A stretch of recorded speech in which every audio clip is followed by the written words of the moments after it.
ഇന്നപ്പോൾ നമ്മൾ കുറച്ച് സ്വർണ്ണം എടുക്കാനായിട്ടാണ് പോകുന്നത്. അപ്പോൾ പെട്ടെന്ന് റെഡിയാകണം. 5 മിനിറ്റ് കൂടിപ്പോയാൽ 10 മിനിറ്റ്. ഇതിനുള്ളിൽ റെഡിയായി ഇവിടുന്ന് 2 കിലോമീറ്റർ നടന്ന് താഴെ ചെല്ലണം.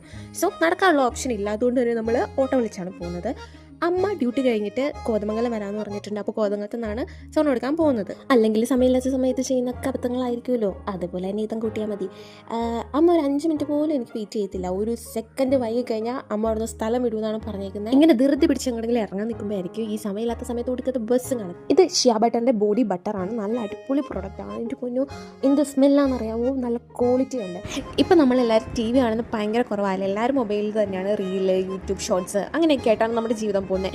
പണ്ടൊക്കെ ഉണ്ടാ ഈ പരസ്യമൊക്കെ കാണാപ്പാട് അറിയാമായിരുന്നു. പരസ്യത്തിലെ പാട്ടുകൾ, പരസ്യത്തിലെ ഡയലോഗുകൾ എല്ലാം അത് കണ്ടിരിക്കാനൊരു ഇഷ്ടമുണ്ടായിരുന്നു. ഇപ്പോൾ ഒരു കിട്ട മെനക്കെട്ട പരസ്യങ്ങളാണ്. എല്ലാത്തിനും അല്ല പറയുന്നത്, ചിലതൊക്കെ.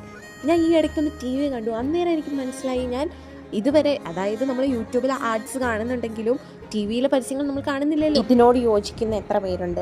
പാറപ്പുറത്ത് ചിരട്ട ഇതിൽ നന്നായിട്ട് വരയ്ക്കും. അതേപോലെയാണ് ഞാൻ എൻ്റെ മുഖത്ത് പൗഡറൊക്കെ എടുത്തത്. എനിക്കുണ്ടല്ലോ ഈ കണ്ണാടി നോക്കാണ്ട് കണ്ണെഴുതാൻ എനിക്ക് അറിയത്തില്ല. എനിക്ക് ഹ്യൂജ് റെസ്പെക്റ്റാണ് ഈ ഗെറ്റ് റെഡി ചെയ്യുന്നവരുടെ അടുത്ത്. എനിക്ക് ഗെറ്റ് റെഡി വിത്ത് മീ ചെയ്യാനും അറിയത്തില്ല, അതേപോലെ ഫോൺ നോക്കി കണ്ണെഴുതാനും അറിയത്തില്ല. അപ്പോൾ ഒരു വാച്ചും കൂടെ ആഡ് ചെയ്തിട്ടുണ്ട്. ഇത്രേ ഉള്ളൂ നമ്മുടെ get ready with me. Okay guys, ഞാൻ പോയിട്ട് വരാം. ഇതിൻ്റെ പാർട്ട് 2 ഉണ്ട്. എല്ലാവരും മറക്കാണ്ട് കാണാം.